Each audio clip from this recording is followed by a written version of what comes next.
Mi nombre es Juan, el mensajero. La Biblia textual transcribe la parábola del buen samaritano lo más semejante posible a su original. En el capítulo 10, versículo 25 dice: Y he aquí se levantó un doctor de la ley para ponerlo a prueba, diciendo: Maestro, ¿haciendo qué cosa heredaré vida eterna?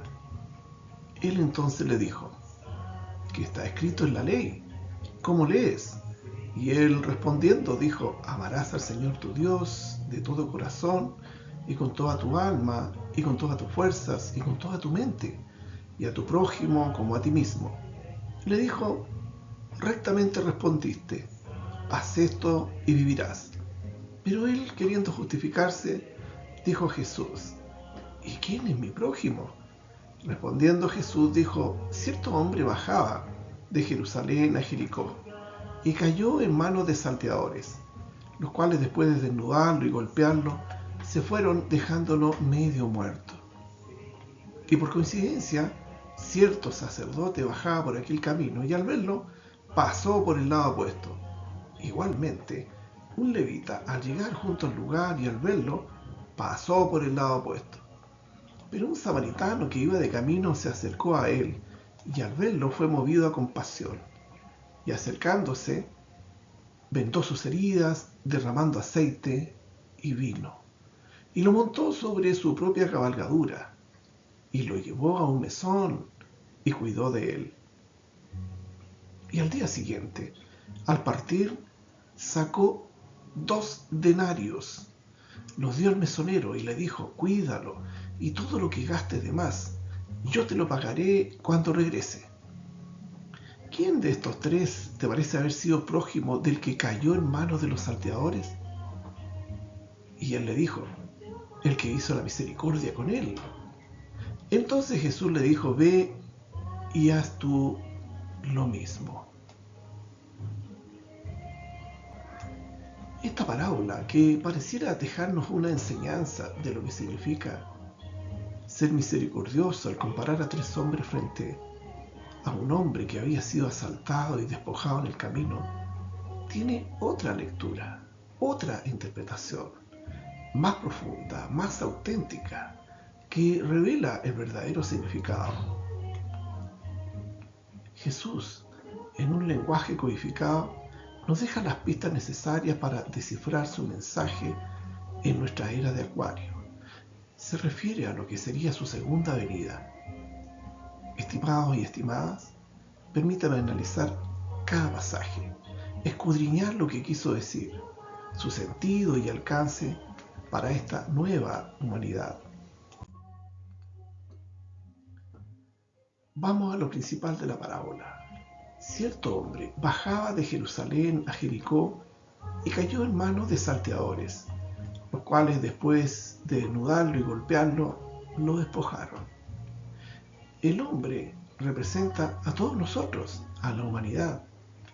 Cuando dice descendía de Jerusalén a Jericó, Jerusalén es la ciudad santa. Jericó estaba bajo el nivel del mar, a más de 250 metros por debajo del nivel del mar. Cuando dice descendía, se refería a que todos hemos descendido en nuestras vidas, sujetos a los riesgos y a las vicisitudes de la vida terrenal. El hombre descendió intencionadamente, conocedor de los riesgos que implicaba el viaje. Hay que destacar que el viajero aún no había llegado a Jericó cuando fue atacado por los ladrones. Estaba descendiendo, pero aún no había llegado al fondo.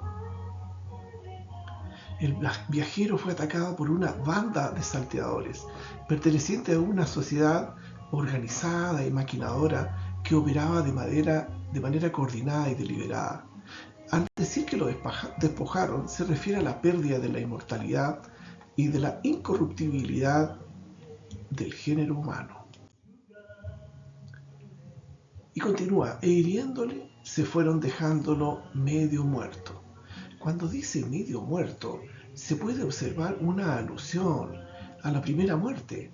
La persona había caído, había padecido la primera muerte, la segunda muerte, la separación permanente de Dios, aún podía evitarse. Y por coincidencia aconteció que cierto sacerdote bajaba por aquel camino y al verlo pasó por el lado opuesto. Aconteció, la llegada del sacerdote judío no respondía a un plan concreto de nadie. Igualmente, un levita al llegar junto al lugar y al verlo pasó por el lado opuesto. El sacerdote representaba la ley de Moisés. La ley de Moisés carecía del poder para salvarle. El sacerdote y el levita no se detuvieron, principalmente debido a leyes de pureza ritual y por temor personal, anteponiendo las reglas religiosas y su propia seguridad a la compasión. El texto bíblico no detalla explícitamente sus motivos, pero los historiadores y teólogos destacan 3 razones fundamentales basadas en el contexto de la época. La primera de ellas, leyes de pureza ritual. El hombre asaltado estaba despojado de sus ropas y medio muerto. Según la ley judía, recogida en libros como Levítico, un sacerdote tenía estrictamente prohibido tocar un cadáver. Si el hombre moría mientras lo asistían, quedarían ritualmente impuros por 7 días. Esto les habría impedido realizar sus funciones sagradas en el templo, consumir las ofrendas o liderar la adoración comunitaria. La segunda razón, seguridad personal y miedo. El camino de Jerusalén a Jericó era conocido históricamente como un trayecto sumamente peligroso, lleno de cuevas e ideal para emboscadas. Al ver al hombre tirado, el sacerdote y el levita pudieron pensar que el ataque acababa de ocurrir o que el herido era un señuelo de los ladrones para hacerlos detenerse y asaltarlos a ellos también. Tercera razón, falta de identificación. En el antiguo Israel, la ropa determinaba la identidad, la religión y el estatus social de una persona. Como el hombre estaba desnudo y no podía hablar, los líderes religiosos no podían saber si se trataba de un hermano judío o de un extranjero, lo que facilitó su decisión de evadir la responsabilidad. Crítica central de la parábola. Al presentar este escenario, Jesús utiliza estos 2 personajes para criticar una religiosidad formalista y fría. Demuestra que la verdadera espiritualidad y el mandamiento de amar al prójimo están por encima de cualquier reglamento de pureza o estatuto social. Continuemos. Pero un samaritano que iba de camino se acercó a él y al verlo fue movido a misericordia y allegándose vendó sus heridas derramando aceite y vino. Y poniéndolo sobre su propia cabalgadura, lo llevó a un mesón y cuidó de él. Y al día siguiente, al partir, sacó 2 denarios, los dio al mesonero. El samaritano representa a Cristo. Es una referencia de Jesús a sí mismo. Se consideraba a los samaritanos los más ínfimos de los seres humanos.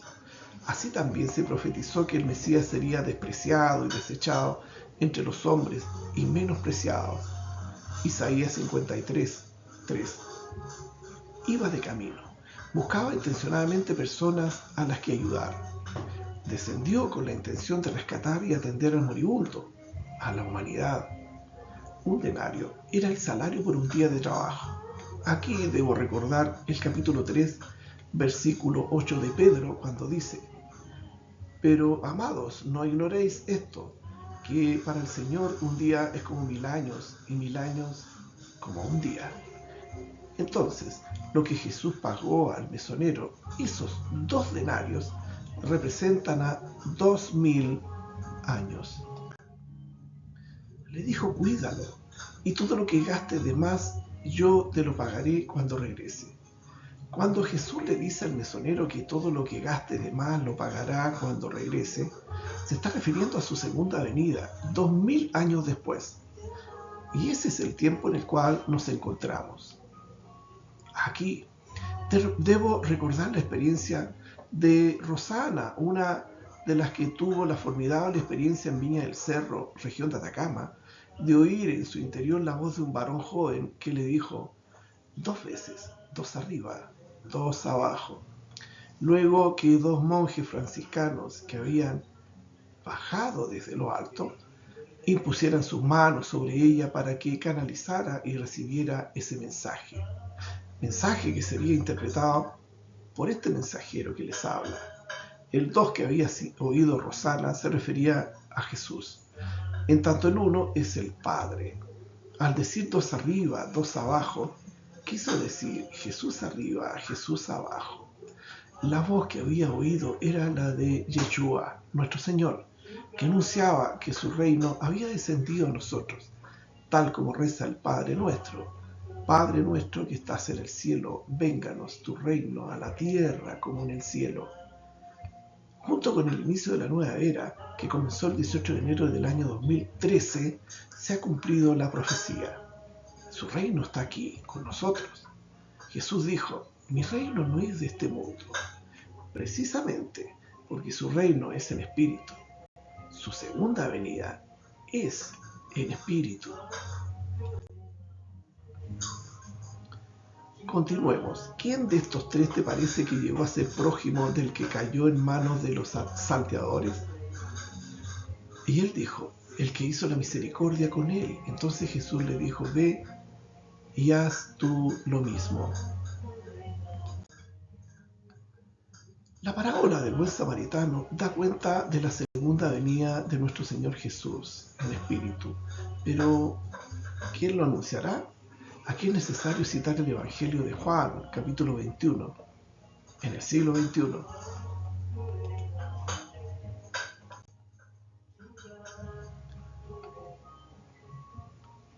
En el Evangelio de Juan, capítulo 21, 20-24 dice: Pedro se volvió y ve que lo sigue el discípulo a quien Jesús amaba, el que también en la cena se había reclinado sobre su pecho, y dijo: Señor, ¿quién es el que te entrega? De manera que cuando Pedro lo vio, dice a Jesús: Señor, ¿y este qué? Jesús le dice: si lo quisiera dejar hasta que vengo, ¿qué a ti? Sígueme tú. Esta palabra salió pues a todos los hermanos. Aquel discípulo no muere. Pero Jesús no le dijo: no muere, sino: si lo quisiera dejar hasta que vengo, ¿qué a ti? Este es el discípulo que da testimonio de estas cosas y el que escribió estas cosas. Y sabemos que su testimonio es veraz. Y hay muchas cosas que hizo Jesús, las cuales si se escribieran una por una, supongo que ni en el mundo entero cabrían los últimos escritos. El mismo Maestro Jesús aclaró que no se refería a Juan, aquel discípulo que se había reclinado sobre su pecho. Además dijo: si lo quisieran dejar hasta que vengo, refiriéndose a su segunda venida.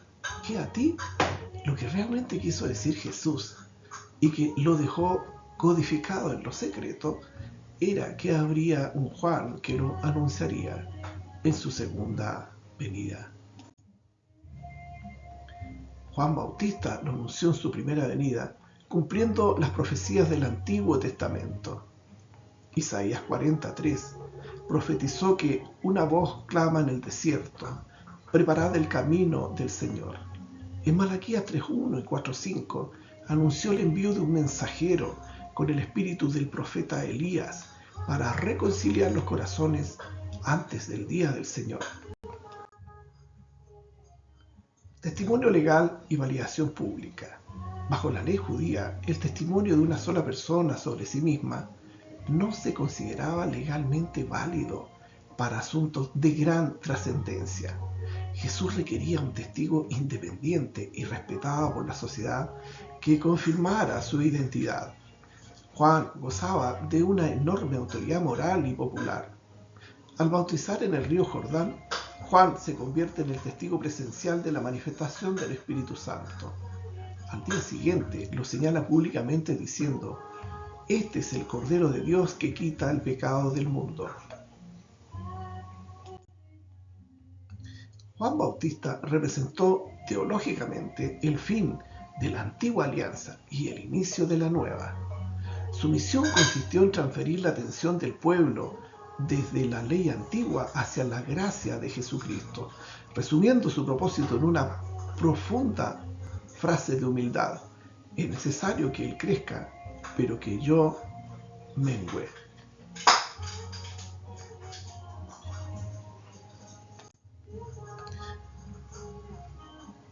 Debo regresar finalmente a Juan 21. El mismo Maestro Jesús aclaró que no se refería a Juan, a aquel discípulo que se había reclinado sobre su pecho. Además dijo, si lo quisiera dejar hasta que vengo, refiriéndose a su segunda venida. ¿Qué a ti? Lo que realmente quiso decir Jesús era que había un Juan que lo anunciaría en su segunda venida. Este es el Juan, un mensajero que lo anuncia en su segunda venida, 2000 años después, cumpliendo lo profetizado por el mismo Señor Jesús. Juan, el mensajero, representa teológicamente el fin de una era y el inicio de la nueva. Mi misión consiste en transferir la atención de esta humanidad hacia la gracia de Jesucristo, nuestro Señor, anunciándolo en su segunda venida, en espíritu, resumiendo mi propósito en lo que oí del Padre cuando me ungió como su mensajero. Humildad, humildad, humildad. Bendiciones.